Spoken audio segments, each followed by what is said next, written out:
What's going on, guys? Welcome back to another Hiya Toys figure review. Today we will be taking a look at another Godzilla. All right. Okay. Fantastic. In this series, we're going to be taking a look at every single Hiya Exquisite basic figure in the Godzilla line. Every repaint, reissue, 2.0, whatever they put out, we're going to be taking a look at them all in release order. Let's get started.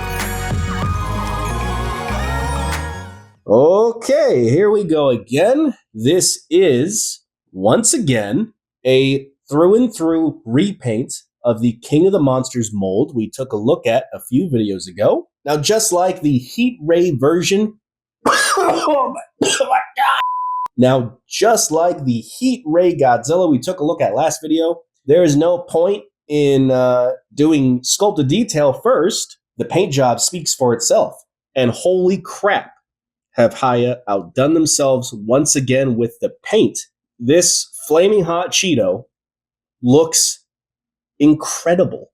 This burnt up piece of magma looks more volcanic than Rodan did. And that's pretty remarkable, all things considered. This figure has a glowing, bright Cheeto orange for the base. And then they just went to town on the ash gray dry brushing from head to toe. I mean, it's pretty much the inverse of what they do on these Godzilla figures. The dry brushing is going to be bringing out that more natural dark brown, dark gray, coloring all over the figure. And that orange is going to be seeping through as it's the base color. It's not really going to be any washing going on, but it also doesn't need it. This looks incredible. And then going into the head and the spines, they basically emulated what they did for the heat ray Godzilla, which is a very nice touch. The head is going to have this vibrant yellow and orange. The inside of the mouth is going to be a very bright orange. The tongue is going to be that orange. And then the teeth and the eyes are going to be covered in a vibrant yellow. And this is also going to be reflected on the spines with a very bright yellow at the base, fading into that orange you see reflected all over the body. And that's going to go all the way down to the tip of the tail, just like the heat ray version. Now, the neck sleeves are going to be much darker than the rest of the body. That's probably due to the material that they're cast in. The neck sleeves are a much softer plastic, almost a rubber-like material. So they probably just couldn't get the same level of base color and then dry brushing applied that they did in the hard resin, or the plastic, Still looks nice, but it is a bit distracting as you have this very bright head and then a very dark neck and then the more gradual body underneath it. I mean, I just can't get over how good this paint job looks. To really demonstrate just how much this figure looks like it's a walking piece of magma. I mean, let's check this out. All right, you guys tell me how impressive this is. It's over, Anakin! I have the high ground! You underestimate my power! Yeah, did I fool you guys? Got ya. Oh, fuck me. I've been talking about Godzilla figures for too long today. Now, unlike the heat ray version, this figure does not come with any accessories whatsoever, which is kind of unfortunate, but also, I kind of get it. What could you really give this figure?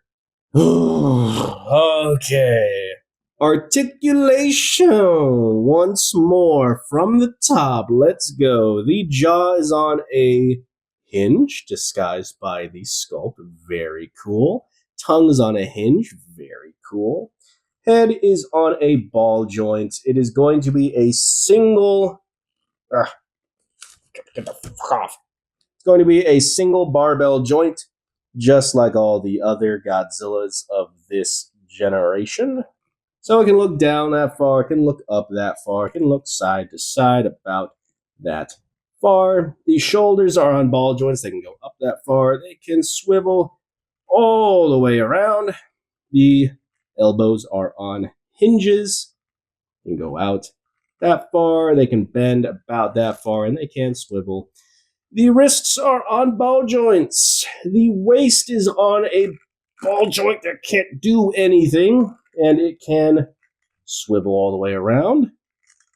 If you are feeling freaky like that, the thighs are on ball joints, the knees are on double hinges, the ankles are on ball joints. I will say there's no sculpted difference, but the ankles on this figure do actually have a little more range this time around. So the tail, that's a ball joint, that's a ball joint, that's a ball joint. That right there, that's a ball joint. That right here is actually a swivel. No, I'm just kidding. That's a ball joint. That's a ball joint. That's a ball joint. That's a ball joint. That's a ball joint. Altogether, you get a tail that can pop off in the same spot as all the others, but can also twist like a tail. You can get them in dynamic poses, just like the other figures. So here we have the entire Hiya Godzilla family assembled. We have the Heat Ray, GBK Godzilla, Burning Godzilla, base King of the Monsters Godzilla, and the original GBK Godzilla. Here you have all four Godzillas in their glory. Now, I actually don't own any other Burning Godzillas, so here's a few other oddball size comparisons. Here is, once again, the champion, the tried and true SH Monster Arts San Diego Comic-Con exclusive Kong, and the Playmates Icebark, Aardvark, Frostbark. It's one of those three. Yeah. And here, for your viewing pleasure, is a banana for scale, which I will now devour off screen. Who fucking came up with this?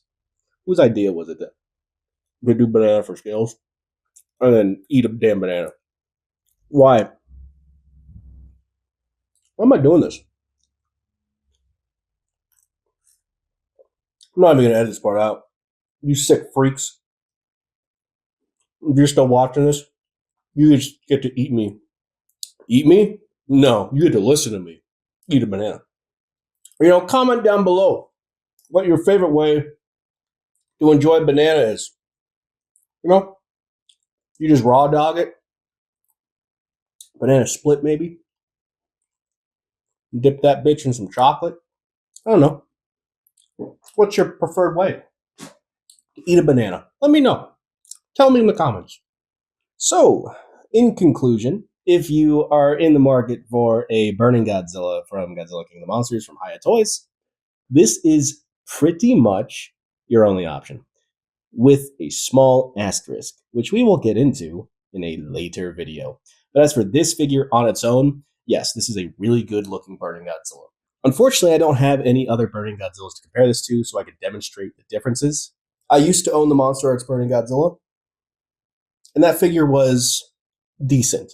The sculpt was not as good as this figure. The paint was serviceable, but it left something to be desired. This figure definitely delivers if you feel the Monster Arts version is lacking.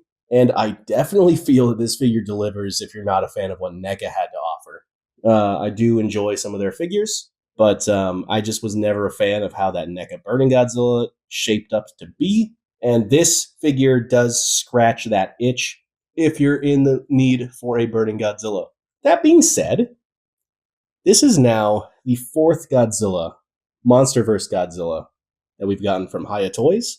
If you have a base Godzilla, if you have a Heat Ray Godzilla, I would really say that if you really, really want a Burning Godzilla, then yeah, pick this up. It's a very good looking figure. It's a striking figure to have on your display, but just know it's a repaint. It's the same mold. And if you already have a few of them, what you see is what you get, really. I'm running out of ways to talk about this figure, unfortunately.